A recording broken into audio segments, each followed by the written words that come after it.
Today I'm going to discuss about Hall effect.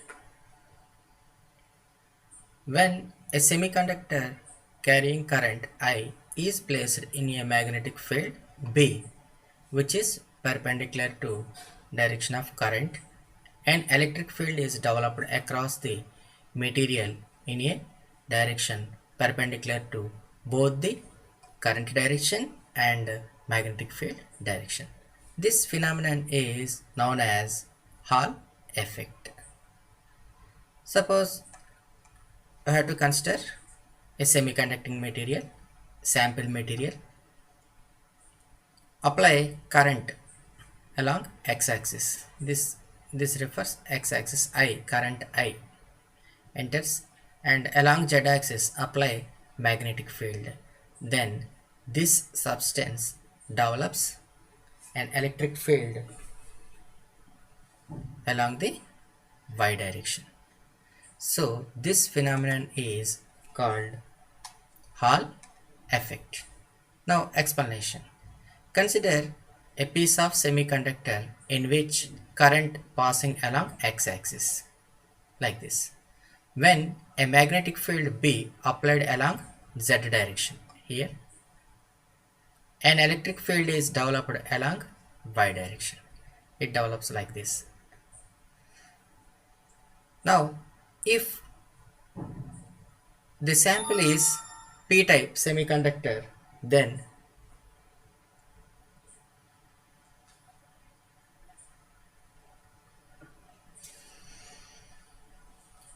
if the sample is p-type semiconductor, holes move with velocity in x direction. Holes will move along x direction. As they move across the semiconductor, these holes experiences transverse force due to magnetic field, because the magnetic field is coming from z-axis. So the moving holes along x-axis experiences some transverse force. This force drives holes on the lower surface as shown in figure. Okay. As a result, the lower surface becomes positively charged and upper surface becomes negatively charged and creating Hall field along y direction. Actually, this happens when we consider a p-type semiconductor.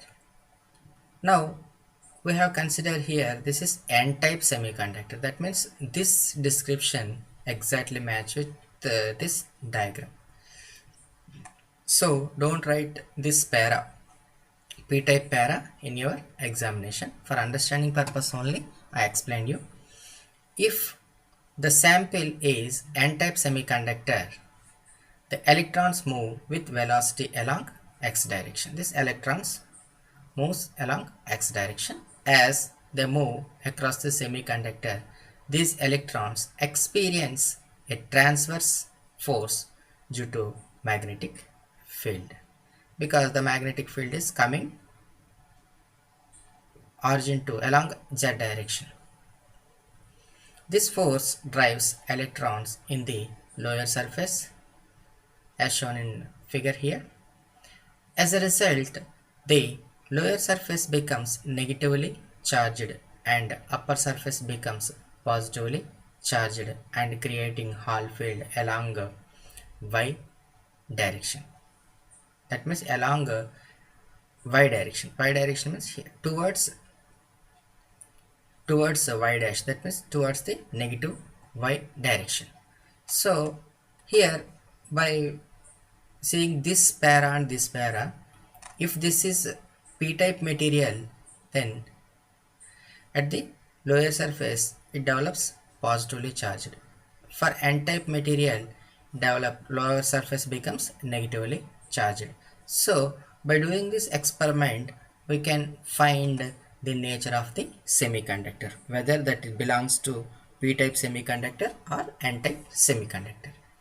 Now consider a rectangular slab of n-type semiconductor carrying current in positive x direction under the magnetic field. Electrons deflected to the lower surface because of force BeV acts on charge due to magnetic field.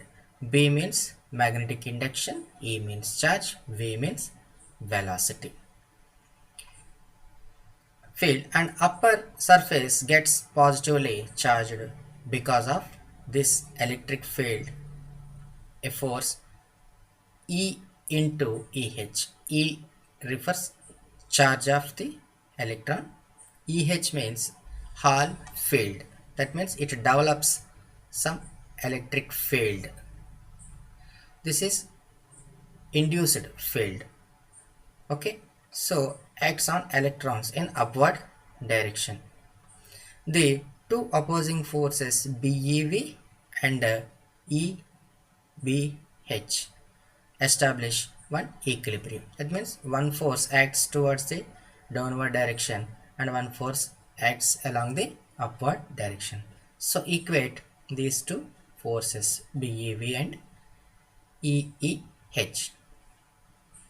Small e and small e gets cancelled. Then BV is equal to EH, where B is equal to magnetic field induction, V means velocity, EH means Hall field, which was created here,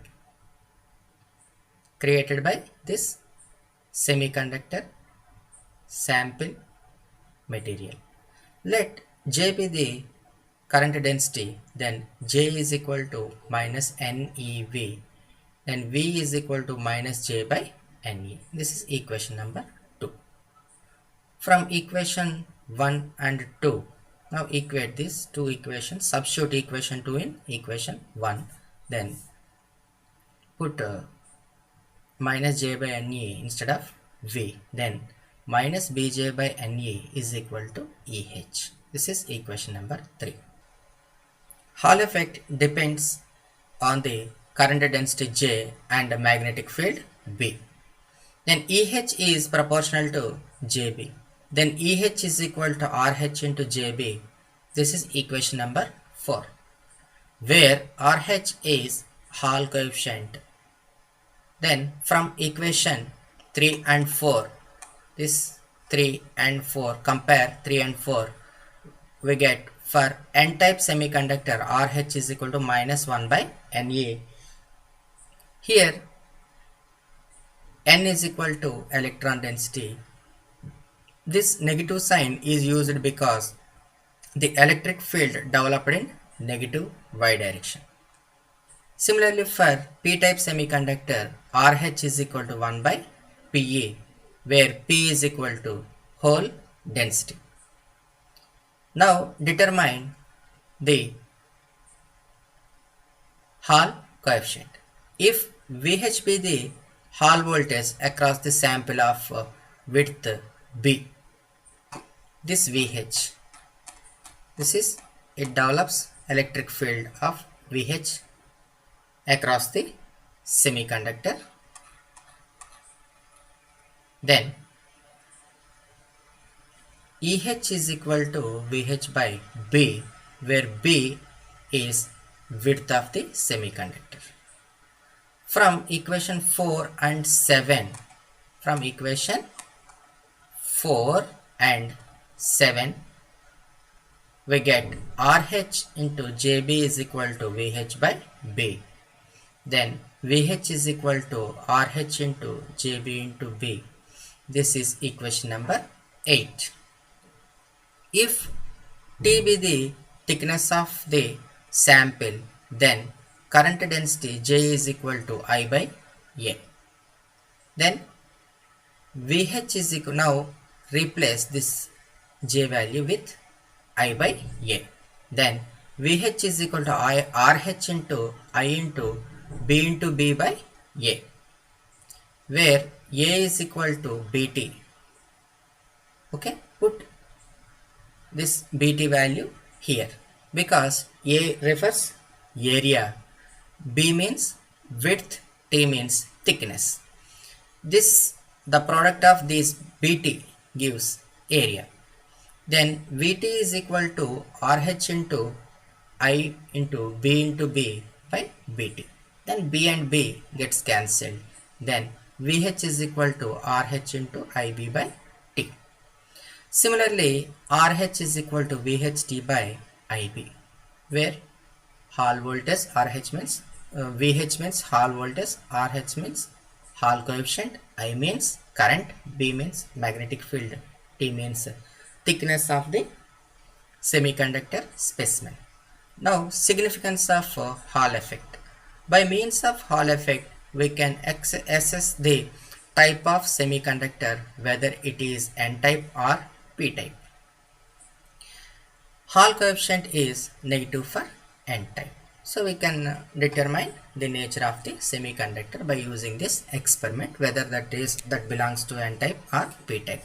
If we got negative sign, then the material will be N-type. Then charge carrier concentration can be evaluated by means of Hall effect. That is RH is equal to minus 1 by Ne. Then N is equal to minus of RH by E. That means N means the electron concentration can be easily determined by using this Hall coefficient value. Next, third point. The mobility of charge carriers can be calculated by means of Hall effect. By using this Hall effect, we can find the mobility of charges also. That is, we know the conductivity sigma is equal to Ne into mu, or RH is equal to 1 by Ne. Then by solving these two equations, we get mu is equal to RH into sigma. Then equation 4, Hall effect can be used to determine the power flow in the electromagnetic wave. We can determine the power flow in case of electromagnetic wave. So this question, this is an essay question, very important question. Okay, we prepare well, it's very easy. Draw this diagram and write this is the expression, first expression, then solve by substituting some basic formula in this expression. We can easily solve this.